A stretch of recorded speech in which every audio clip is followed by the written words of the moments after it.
एक ऐसा अंतर्राष्ट्रीय ख्याति प्राप्त मानव जो गुरु प्रेरणा से पिछले 20 वर्षों से वानप्रस्थ जीवन जीते हुए 24 घंटे मानवता की सेवा में संलग्न है। एक ऐसा मानव जो अभी राष्ट्रीय, अंतर्राष्ट्रीय टीवी चैनलों पर 7,500 एपिसोड के माध्यम से सनातन सत्य, आत्मविज्ञान एवं पुनरुत्थान, व्यवहार एवं निश्चय जगत के जीवनोपयोगी विषयों पर हृदय स्पर्शी प्रवचन कर चुका है। उस मानव का नाम है महात्मा उपासक प्रोफेसर डॉक्टर सोहन राज तातेड़। प्रोफेसर तातेड़ द्वारा योग, दर्शन, शिक्षा विषयों पर रचित पीएचडी स्तर के 250 शोध ग्रंथ भारत के 100 प्रतिष्ठित विश्वविद्यालयों में शोधार्थी पढ़ रहे हैं तथा वे सभी शोध ग्रंथ वहां की सेंट्रल लाइब्रेरियों में उपलब्ध हैं।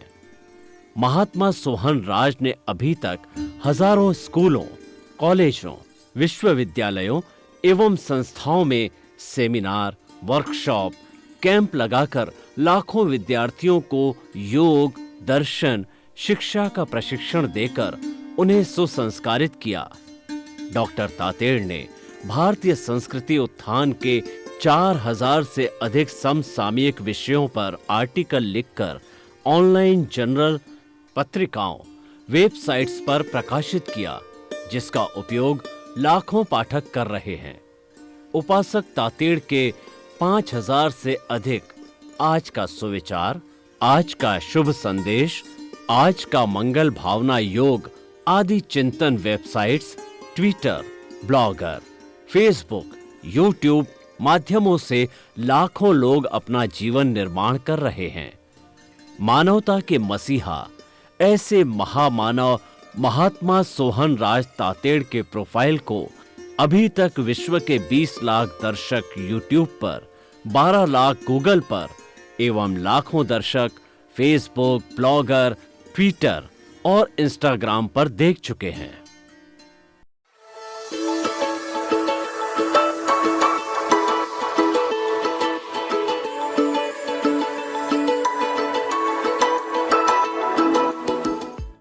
आइए, सुनिए, देखिए, समझिए सनातन सत्य। जैसी दृष्टि वैसी सृष्टि, दृष्टि विज्ञान, कुदरत, कुदरती रचना एवं कुदरत के कानून से शाश्वत सुख की प्राप्ति। जोधपुर के परम पूज्य महात्मा उपासक प्रोफेसर डॉक्टर सोहन राज तातेड़ के निर्देशन में सनातन सत्य, जैसी दृष्टि वैसी सृष्टि, दृष्टि विज्ञान।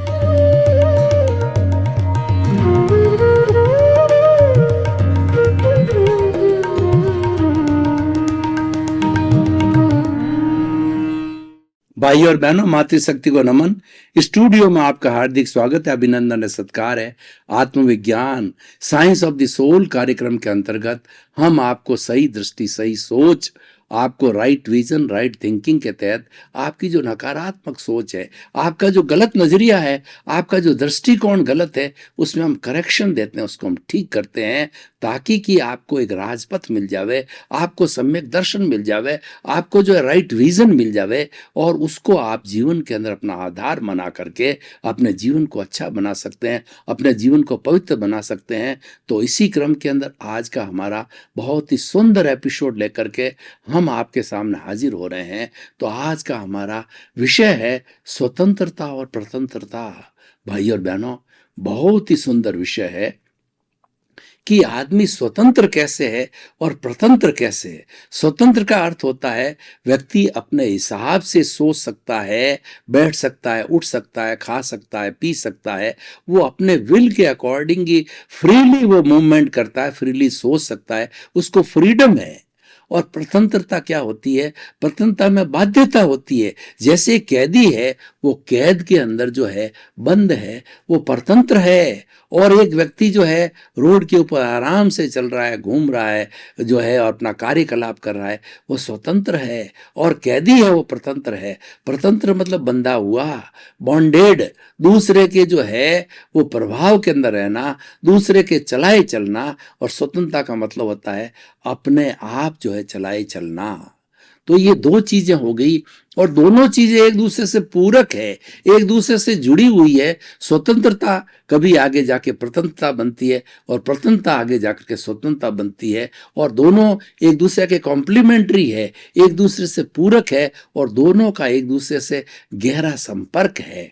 तो अब हम एक एक को लेते हैं कि किस तरीके से हम स्वतंत्र है और किस तरीके से हम स्वतंत्र है। हम अगर डेमोक्रेटिक कंट्री इंडिया को देखें तो इंडिया में हमारे डेमोक्रेसी है।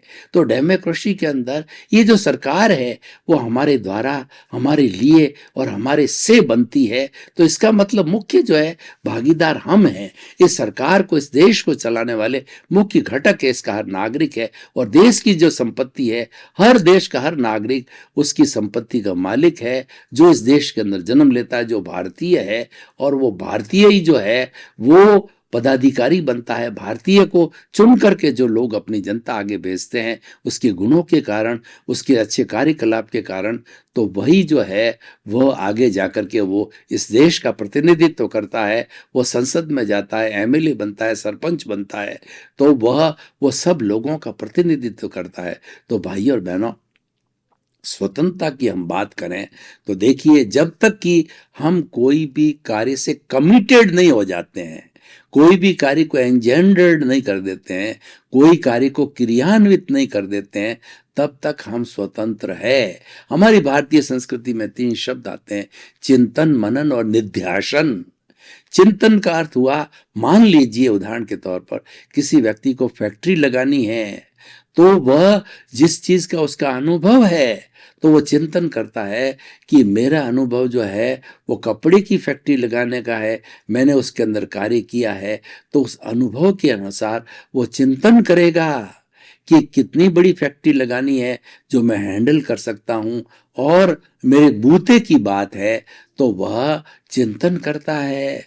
फिर वो मनन करता है कि मैं कहाँ पर लगाऊं, और उसके अंदर रॉ मटेरियल कैसा होगा, उसकी मशीनें कैसी आएगी, और उसका फिनिश्ड प्रोडक्ट कैसे बनेगा, वो सारा मनन करता है। अभी चिंतन मनन के अंदर हमारा योजना बन रही है, यहाँ तक व्यक्ति स्वतंत्र है।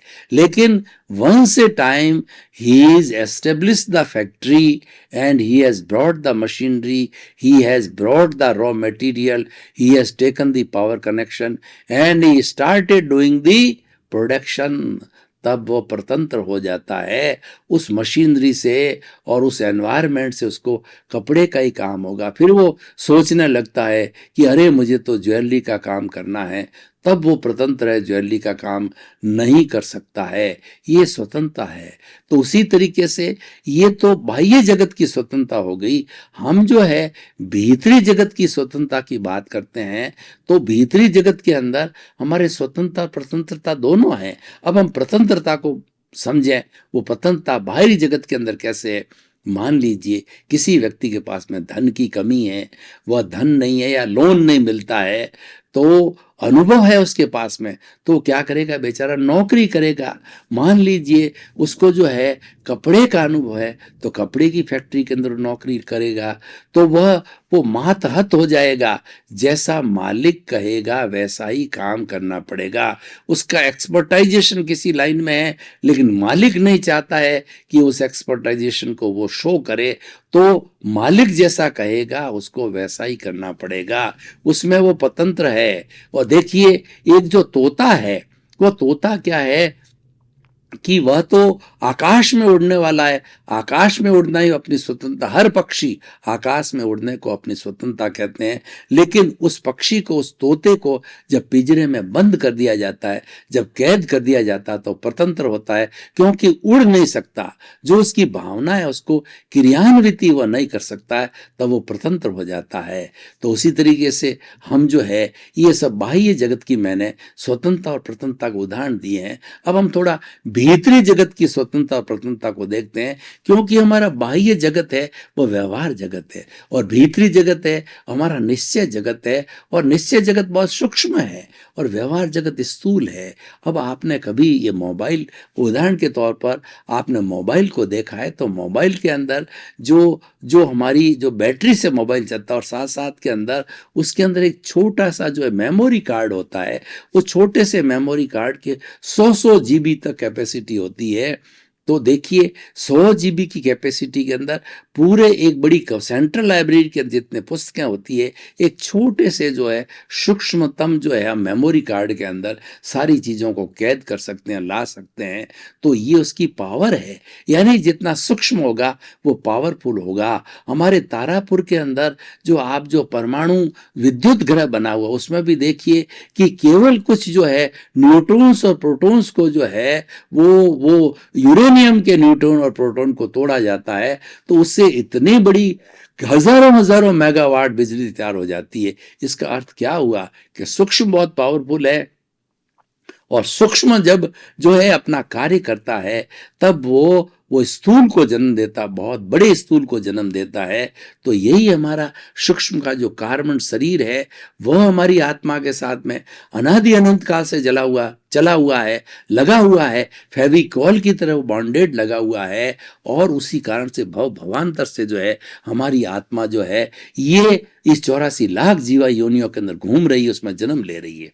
देखिए भगवान महावीर को जो है उसके शिष्यों ने पूछा, प्रभु बताइए कि हमारी इस आत्मा का और इस कार्बन शरीर जो कि कर्म है, वो इनका संबंध कब से है। तो भगवान जानते थे कि इसका जवाब मेरे पास नहीं है, तो उन्होंने प्रति प्रश्न किया अपने शिष्यों को कि तुम बताओ कि पहले मुर्गी हुई या अंडा हुआ। तो शिष्य सोचने लग गए कि मुर्गी बिना अंडा नहीं होता, अंडे बिना मुर्गी नहीं होती। वो बाध्य हो गए कि प्रभु आप ही बताइए क्या है। तो प्रभु ने कहा इसका जवाब मैं भी नहीं दे सकता, इसको मैं पश्चानुपूर्वी कहता हूं। पश्चानुपूर्वी का अर्थ क्या हुआ कि ये अनादि अनंत काल से एक दूसरे से जो है जुड़े हुए हैं, इसलिए उस पचड़े के अंदर, उस प्रश्न में हमें नहीं जाना चाहिए। हमें तो ये समझना चाहिए जुड़े हुए हैं, और ये दोनों एक दूसरे से स्वतंत्र है। जो स्वतंत्रता की मैंने बात की, इनका जुड़ाव है वो स्वतंत्र है, और ये दोनों अलग हो जाते हैं। इनके बीच के अंदर अज्ञान की वेल्डिंग है, इनके बीच में जो फेविकॉल है जिससे चिपके हुए होते हैं, वो फेविकॉल है, वो अज्ञान की वेल्डिंग है। उस अज्ञान रूपी वेल्डिंग को तोड़ दिया जाता है, तो ये जड़ जड़ में चला जाता है और चेतन चेतन में चला जाता है। चेतन तो भीतर मुक्त है ही, चेतन तो भीतर शुद्ध रूप में है ही है, लेकिन इसके आने के कारण वो बॉन्डेड हो गया, वो अशुभ हो गया, और वो अलग अलग शरीरों के अंदर चला गया। पेड़ में, पौधे में, गाय में, भैंस में, और राम में, कृष्ण में, महावीर में। लेकिन मूल सारा एक सा है। मूल में किसी की मूल आत्मा में किसी का डिफरेंस नहीं है। चींटी से लगा करके बड़े से बड़े सिमंदर स्वामी भगवान तक की आत्मा एक सी, उसके गुणों के अंदर कोई अंतर नहीं होता है। उसके कर्मों के अनुरूप जो है उसको अलग अलग शरीर भोगने के लिए मिलता है। ये जो मुझे जो है सोहन राज रूपी ये जो पुतला मिला है, मन वचन काया रूपी, ये पूर्व जन्म के कर्मों के भुगतान के लिए मिला है। और ये जड़ है, उसको भुगतता रहता है, क्योंकि वो करके आया है, उसको भुगतना पड़ेगा। लेकिन भीतर जो मूल बैठा है वो तो शुद्धतम अवस्था में, वो तो एकदम स्वतंत्र है, वो तो प्योर है, और इसके कारण ये स्वतंत्र हो गया। तो देखिए स्वतंत्रता और स्वतंत्रता भीतर कितनी गहरी बंधी हुई है, उतनी शायद गहरी बाहर नहीं है। तो हम बात कर रहे थे इस स्वतंत्रता और स्वतंत्रता की, तो हमें जो है वह ये तो भोग रहा है, तो ये स्वतंत्र है, और इसको कोई भी जो है एक अतिरिक्त सांस लेने की जो है इसकी पावर नहीं है। जो कुछ पूर्व जन्म के अंदर भाव कर्म डाले हुए आते हैं, आयुष्य कर्म तक भी फिक्स हो जाता है कि ये शरीर जो है हमको पता नहीं रहता है, लेकिन इतने समय के बाद में शरीर को आत्मा छोड़नी ही पड़ेगी। आयुष्य कर्म के समाप्त होते ही फिर नया शरीर धारण करना पड़ेगा। और नया शरीर कैसे धारण किया जाता है कि इस जन्म के अंदर जैसे हम कॉजेज डालते हैं, जैसे हम चार्जिंग करते हैं, तो हमारी जो है ये कार्बन शरीर है वो चार्ज होता रहता है। और वही कार्बन शरीर जो चार्ज हो रहा है वो चार्ज होकर के अगले जन्म में वो द्रव्य कर्म के रूप के अंदर, जो हमारे 8 तरह के कर्म और 148 जिसकी प्रकृतियां हैं, उस रूप के अंदर वो कन्वर्ट होता है। तो ये सिलसिला जो चलता रहता है स्वतंत्रता और प्रतंत्रता का। अब देखिए, जब तक कि हम कोई भी अच्छा या बुरा भाव नहीं किया है, उसके पहले हम करने को स्वतंत्र हैं। लेकिन एक बार हमने अच्छा या बुरा भाव कर लिया तो हमारे कॉजेज इकट्ठे हो गए, और वो जितने हम जीवन भर जिएंगे उतने वो कॉजेज इकट्ठे होते रहेंगे, और वो हमारे पुण्य और पाप को एकत्रित करते रहेंगे, और इस कार्बन शरीर के अंदर जुड़ता रहेगा। और उसके अंदर जो है, और करने के पहले वो स्वतंत्र है व्यक्ति, लेकिन करते ही वो प्रतंत्र हो जाता है। कैसे स्वतंत्र है? देखिए कि अभी मैं जैसे बैठा हूं, तो अगर मैं जीवात्मा हूं तो मेरा चिंतन तो यही चलता रहेगा हर वक्त कि मैं और मेरा, और मैं और मेरा से संसार खड़ा है। मेरा घर, मेरा परिवार, मेरी धन, मेरी दौलत, मैं किसी का पति, मैं कोई किसी की पत्नी, और कोई बड़ा नेता, कोई लेखक, और कोई भी जो है सीए, चार्टर्ड अकाउंटेंट, इंजीनियर, और बड़े बड़े राष्ट्रपति, प्रधानमंत्री है, और वैसा वो चिंतन करता रहता है। तो ये सारा जो उसका जो है चिंतन करता रहता है, तो ये नए कॉजेज डालता रहता है। अब किसी व्यक्ति ने ज्ञान ले लिया है, ज्ञानी की कृपा से ज्ञान ले लिया है, तो वो कैसे स्वतंत्र होता है मैं आपको बताना चाहता हूं। ज्ञानी क्या करते हैं कि भेद विज्ञान कर देते हैं, आत्मा अलग, शरीर अलग, और वह उसमें एक प्रतीति पैदा कर देते हैं कि तुम जो मूल तुम्हारा स्वरूप है वो शुद्ध आत्मा है। ये तो जड़ है, कर्मों के भुगतान के लिए मिला और मिलेगा ही, हर एक को मिलेगा, और ये कर्मों का भुगतान ऑटोमेटिकली चलता रहेगा। इसके बीच में टांग मत अड़ाओ, इसके बीच में तुम जो है मत करो। जिसके अंदर इसके साथ जुड़ गए तो फिर नए कॉजेज बढ़ जाएंगे, तुम्हारे में कर्ता भाव आ जाएगा, तो इसको छोड़ो तुम। तो हम क्या करें? तो ज्ञानी पुरुष कहते हैं, मैंने तुम्हारे को पुरुष बना दिया है। मैंने तुम्हारे जितना भी जो राग द्वेष था, उस राग द्वेष की जहरीली थैली को हटा करके समाप्त कर दिया है। तो नए कर्मों का बंधन नहीं होगा, फेंक दिया है। पर पूर्व जन्म के बंधे हुए कर्म है वो बर्फ की शिला की तरह पिघलते रहेंगे, और वही जो है वापस जितना भी है वो चार्ज करते रहेंगे, और अगले जन्म के अंदर आज का चार्ज अगले जन्म में डिस्चार्ज होगा, और जो पिछले जन्म के अंदर हम चार्ज करके आए हैं वो आज डिस्चार्ज हो रहा है हमारे मन वचन काया की बैटरियों तीनों के रूप के अंदर। तो देखिए कि व्यक्ति जो है भाव करने में स्वतंत्र है, यानी व्यक्ति जो है स्वतंत्रता क्या है? पुरुष बनने में है। और पुरुष क्या होता है? जो अपने स्वरूप में रहे, अपने निज स्वरूप में रहने वाला पुरुष कहलाता है। और जो ये भुगतान करने वाली होती है ये प्रकृति है, और ये शरीर उस प्रकृति के ताबे होता है, उसके अधीन होता है, वो तो प्रतंत्र है। लेकिन ये जो निज स्वरूप है ये स्वतंत्र है। इसीलिए हमेशा जो है अपना ये ख्याल करना कि मैं शुद्ध आत्मा हूं, अपना स्वरूप में श्रमण करना, ये आपकी स्वतंत्रता है। इसमें कोई प्रतंत्रता नहीं है। उस जो प्रतंत्र ये भुगतता जा रहा है इससे उसका कोई लेना देना नहीं है। इसलिए आप हमेशा स्वतंत्र हो। अगर आप स्वतंत्र रहना चाहते हो तो आप पुरुष बन करके रहो। आप चिंतन करते रहो कि मैं तो शुद्ध आत्मा हूं, मैं तो ज्ञाता हूं, मैं तो दृष्टा हूं, मैं जानने वाला हूं, और मैं देखने वाला हूं, और ये शरीर है मेरा पड़ोसी है। हम दोनों साथ रहते हैं क्यों? हमारी नियति है, क्योंकि मेरी जो शुद्ध आत्मा की प्रेजेंस है वो इसे बंधा हुआ है, और जब तक इसको शून्य नहीं कर देता है तब तक जो है उससे अलग भी नहीं हो सकता है। तो इस कारण से उसकी प्रेजेंस के अंदर सब कार्य हो रहा है। बिना प्रेजेंस का आत्मा के कोई भी कार्य नहीं हो सकता। जो भी जड़ पदार्थ कॉजल बॉडी है या जो भी कर्मों का भुगतान है वो सारा जो है इस शुद्ध आत्मा स्वरूप आत्मा की प्रेजेंस से ही होता है। और वो ही मुख्य चीज है, और वो स्वतंत्र है, बाकी सबका प्रतंत्र है। तो दूसरे रूप में हम कह सकते हैं कि हमारा चेतन तत्व जो मूल तत्व है वो स्वतंत्र है, और जितना भी से जुड़ा हुआ जड़ पदार्थ है, जैसे कि हमारी बुद्धि है, मन है, इंद्रियां हैं, चित्त है, और हमारा अवचेतन मन है, चेतन मन है, अचेतन मन है, बुद्धि है, वो सारी जो है वो जड़ है, वो प्रतंत्र है, और चेतन है वो स्वतंत्र है। क्योंकि चेतन अपने स्वभाव में रमण करता है, और स्वभाव में रमण करने वाला आनंद की प्राप्ति करता है, क्योंकि अमूर्त है, और वो टंकोत्कीर्ण है, वो अव्ययवाद है, वो अजर है, वो अमर है, वो अविनाशी है, जिसका कोई रंग नहीं, रूप नहीं, गंध नहीं, वर्ण नहीं, जलती नहीं, मरती नहीं, अनंत ज्ञान, अनंत दर्शन, अनंत चारित, अनंत सुख का भंडार है। इसकी हजारों हजारों इसके जो है क्वालिटीज है, उसकी भजना करनी चाहिए। सच्ची भजना, सच्चा धर्म, सच्ची माला जो है अपने जो है मूल स्वरूप शुद्ध आत्मा भगवान को याद करना चाहे। आप 33 करोड़ देवी देवताओं के मंदिर में जाइए, आप जो है ब्रह्मा विष्णु महेश के मंदिर के अंदर जाइए, तीर्थरों के मंदिर में जाइए, और आपकी काली माँ और जितनी भी जो है दुर्गा है, जो है बालाजी राम है, कृष्ण, किसी के मंदिर में जाइए, लेकिन आपको उस मंदिर में जाने पर अच्छा है जाना, क्योंकि आप जो है वो अच्छाई की तरफ जा रहे हो। वो भी एक अच्छा निमित्त बन रहा है कि उन्होंने अच्छे कार्य किए, जब वो पूजनीय है, अच्छा है। लेकिन आपको जो कुछ भी वहां जाकर के बातचीत करनी होगी या सोचना होगा, इसकी साक्षी से सोचा जाएगा। यानी मूल ये है तो वहां जाना सार्थक है, और ये है नहीं तो वहां जा भी नहीं सकते।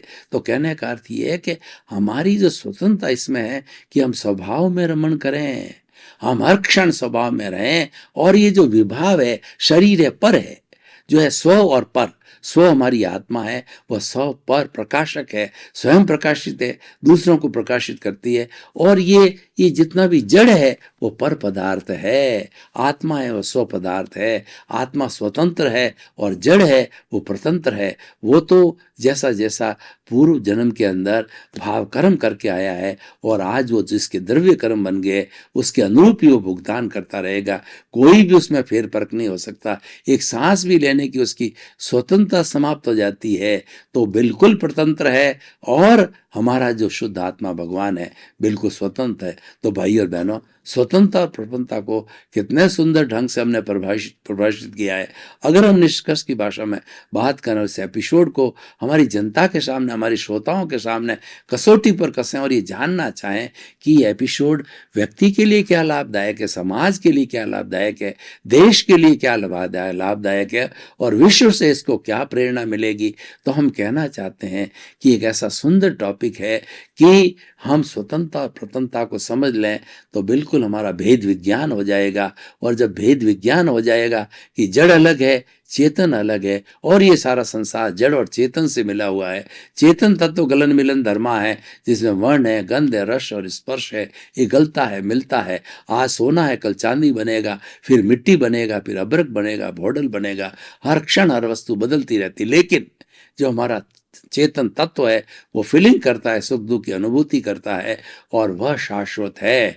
मूल रूप से जो चेतन है कभी नहीं बदलता, वो सच्चिदानंद है, वो सच्चित आनंद है। इसका मतलब ये है कि वह सत का मतलब जो है वो शाश्वत है, वह जो है अजर है, अमर है, अविनाशी है, वह कभी भी मरता नहीं है। और जो है चित्त का अर्थ होता है वो ज्ञान दर्शन वाला है। हमारी आत्मा ज्ञान युक्त है, ज्ञान ही आत्मा है, आत्मा ही ज्ञान है।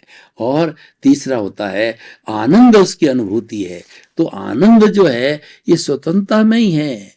जितने जितने स्वतंत्र होगे, जितने स्वरूप के अंदर जाओगे, वह आनंद है। और प्रतंत्रता के अंदर दुख की अनुभूति, अगर आनंद भी होता है तो बहुत ही क्षणिक है। जैसे आपने अच्छा भोजन किया, आपको आनंद मिला, आपने धन कमाया लेकिन आनंद मिला। अब योग के साथ देखिए कि वो भोजन हर समय में भीतर जाने के बाद स्वादिष्ट नहीं होता है, जीभ तक ही स्वादिष्ट होता है, आखिर में तो जो है उसका जो है मल बन जाता है।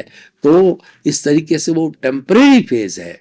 तो टेम्परेरी फेज जितना भी है वो जड़ का टेम्परेरी फेज है, वह जो सारा जो है परतंत्र है, और जो चेतन तत्व है जो कि अजर अमर है, वो शाश्वत है और वह स्वतंत्र है। हर समय के अंदर स्वतंत्र था, आज भी स्वतंत्र है और आगे भी स्वतंत्र रहेगा। स्वतंत्रता हमारे अक्षय सुख के अंदर है और अक्षय सुख का ये धाम है, और ये हमारा जड़ के साथ मिलने से जो है ये टेम्परेरी जो खाते के अंदर चला गया, कभी इसको सुख की, शरीर को सुख और दुख की अनुभूति होती है, वो आत्मा को सुख की और दुख की अनुभूति मान लिया जाता है, जबकि वास्तव में जो मूल स्वरूप वाला आत्मा है वो ये है नहीं। ये तो सुख दुख की अनुभूति प्रतिष्ठित आत्मा को होती है, वो जैसी प्रतिष्ठित करती है, अहंकार को होती है।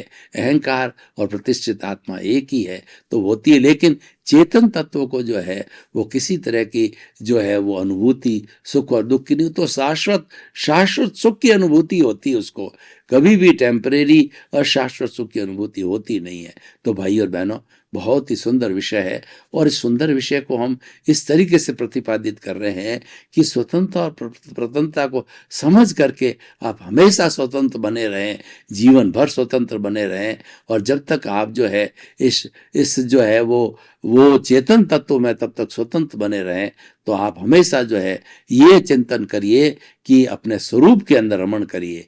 निस्वरूप में रमण करना, निस्वरूप की प्रतीति करना और निस्वरूप का जो है वो जागृति में रहना, वही हमारी सच्ची स्वतंत्रता है। और उसके साथ साथ में ये जितना भी जड़ पदार्थ है वो इसकी प्रतंत्रता है, और प्रतंत्रता के अनुरूप वो भुगतता जाएगा। जैसा जैसा नियति है, जैसा जैसा उदय है, जैसा जैसा प्रारब्ध है, वैसी वैसी स्थितियाँ ऑटोमेटिकली खड़ी हो जाएगी, क्योंकि ये सारा कार्य जो है वह ये कुदरत के ताबे आता है, कुदरत के अधीन हो जाता है। और कुदरत तो कहती है कि मुझे जैसा उपादान इसका जीव का है उसके अनुरूप जो है मेरी ड्यूटी है, मेरा दायित्व है कि उसके अनुरूप जो है मैं निमित्त ला करके खड़ा करूं और मैं संजोग ला करके खड़ा करूं, और वास्तव में वो संजोग वैसे होते रहते हैं, चलते रहते हैं। और हम देखते हैं कि कई बार ऐसा होता है कि हम नए व्यक्ति से अचानक मिल जाते हैं, जबकि हमने उस व्यक्ति को कभी देखा ही नहीं है, और वो व्यक्ति जो है हमारे साथ बुरा कर देता है या अच्छा कर देता है, क्योंकि पूर्व जन्म का हमारा हिसाब उदय में आया है, और हिसाब में उदय में आने के कारण जो कुदरत ने जो है उस व्यक्ति, अनजान व्यक्ति को निमित्त में रूप में ला करके जिसके साथ है उसको लाकर खड़ा कर दिया। तो भाई और बहनों, ये पूरा दृष्टि विज्ञान है। तो हमारी दृष्टि में रहना स्वतंत्रता है, और दृष्टि से होकर के जड़ में रहना, जो दृष्टि स्वतंत्रता में रहने, जिस दृष्टि है वो चेतन में रहने के लिए कहती है, वही स्वतंत्रता है। और जब हम उस दृष्टि को उलट देते हैं और हम स्वतंत्र हो जाते हैं और जड़ पदार्थ के साथ जुड़ जाते हैं, जड़ में ही सुख मानते हैं, मैं और मेरा में सुख मानते हैं, अपने आप को कर्ता मानते हैं, अन्य लोगों को भी कर्ता मान लेते हैं। भाई और बहनों, आपका बहुत बहुत धन्यवाद। आप हमारा आत्मविज्ञान कार्यक्रम देख रहे हो और देखते रहिए। हमें फीडबैक मिल रहा है कि आपको इसमें आनंद आ रहा है, और आनंद क्यों ना आए। ये एक अच्छी सत्संग है, और ये प्योरली अपने आत्मा की सत्संग है। आत्मा हर जीवित प्राणी के भीतर विराजमान है, और प्रभु सबका एक सा ही है। जो फर्क दिखाई देता है वो अपने अपने द्रव्य कर्मों के कारण फर्क दिखाई देता है, आयुष्य के कारण फर्क दिखाई देता है। तो भाई और बहनों, हमारा उद्देश्य है कि सुधरे व्यक्ति समाज व्यक्ति से राष्ट्र स्वयं सुधरेगा। हम जो है विश्व को सुधारना चाहते हैं, इसीलिए कार्यक्रम जो हमने एकत्रित किया, जो है सर्वे भवन्तु सुखिनः सर्वे भवन्तु निरामया। इसी क्रम में आपका जीवन आनंदमय हो, मंगलमय हो। आपके प्रति बहुत बहुत शुभकामनाएं।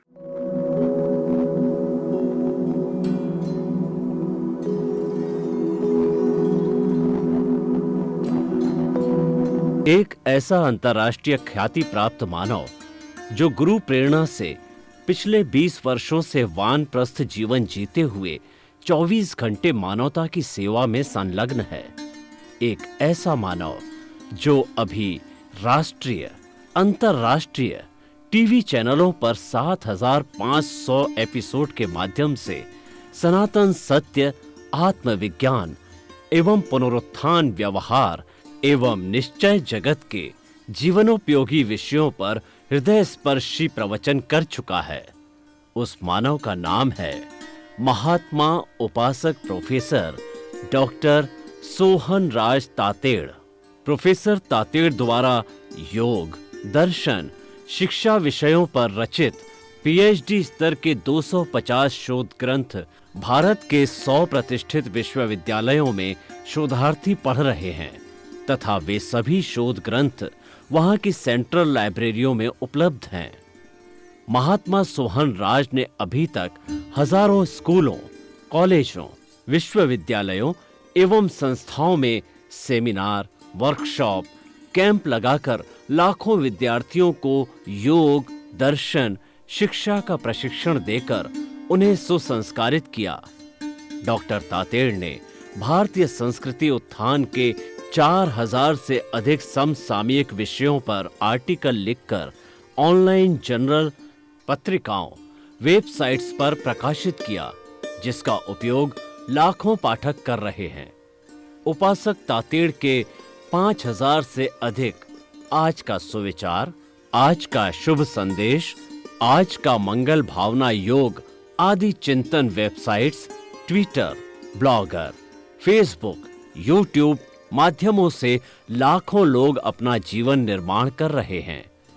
मानवता के मसीहा ऐसे महामानव महात्मा सोहन राज तातेड़ के प्रोफाइल को अभी तक विश्व के 20 लाख दर्शक यूट्यूब पर, 12 लाख गूगल पर एवं लाखों दर्शक फेसबुक, ब्लॉगर, ट्विटर और इंस्टाग्राम पर देख चुके हैं।